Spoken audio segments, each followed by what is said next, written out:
हाँ जी, तो त्रिभुज एबीसी में एक भुजा AB तथा AC के मध्य बिंदु क्रम से D तथा E है। यदि भुजा ABC की लंबाई 12 मीटर तो DE बराबर क्या?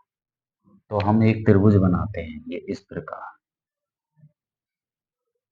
ये एक त्रिभुज बन गया हमारा।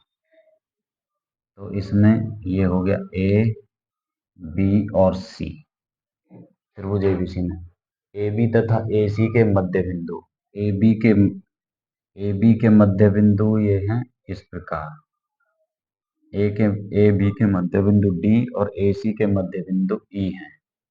ठीक है, यदि भुजा BC की लंबाई, इस BC की लंबाई अगर 12 मीटर है तो हम जानते हैं कि DE बराबर क्या, तो DE बराबर 1/2 BC। वो हमने बताया ना कि DE जो इसके मध्य बिंदु हैं ये इसके BC का आधा होगा, मतलब BC का आधा DE होगा। तो BC बराबर 12/2 बराबर 6 मीटर, ये इसका आंसर है। तो ये भुजा 6 मीटर, DE बराबर 6 मीटर, क्योंकि एक त्रिभुज ABC इसके मध्य बिंदु DE है। तो हम जानते हैं कि DE जो होता है वो BC का आधा होता है, तो 12 है ये, BC 12 हुआ, तो 12 का आधा 6 मीटर, तो इस प्रकार ये इसका आंसर।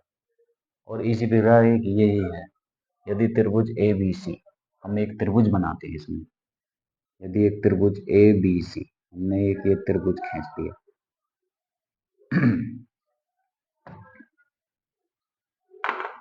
हमने एक त्रिभुज खींचा, ये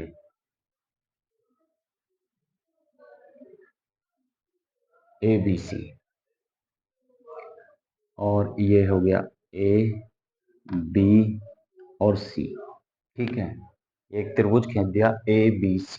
ठीक है, अब इसने बोला कि PQ पैरेलल है BC के, मीन्स अगर हम यहाँ पर इनके मध्य बिंदु ये PQ इस प्रकार P और Q खींच दें तो PQ पैरेलल है BC के, ये वाली बात इसके पैरेलल ये रेखा है।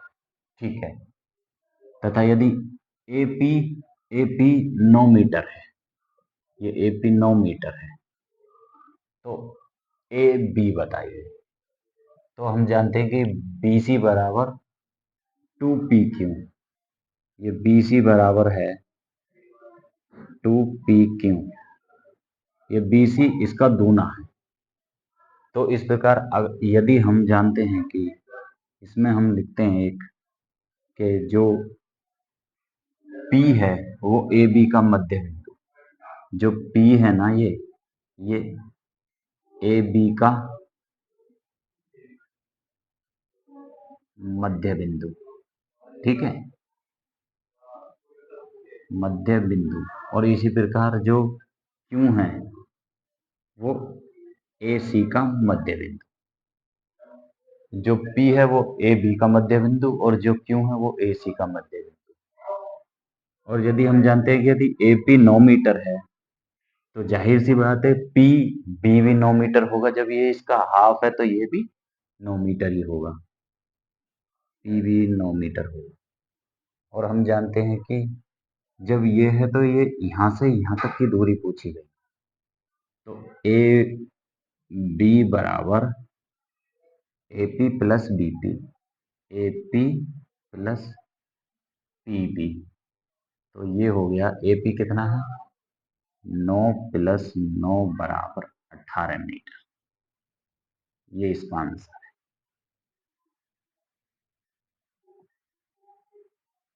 ये इसका आंसर है, क्योंकि ये AP और BP ये दोनों भुजा जुड़ के AB के बराबर होगी, क्योंकि ये हाफ हाफ पॉइंट होगा। तो इस प्रकार ये दो क्वेश्चन आप इनको नोट कर लीजिए।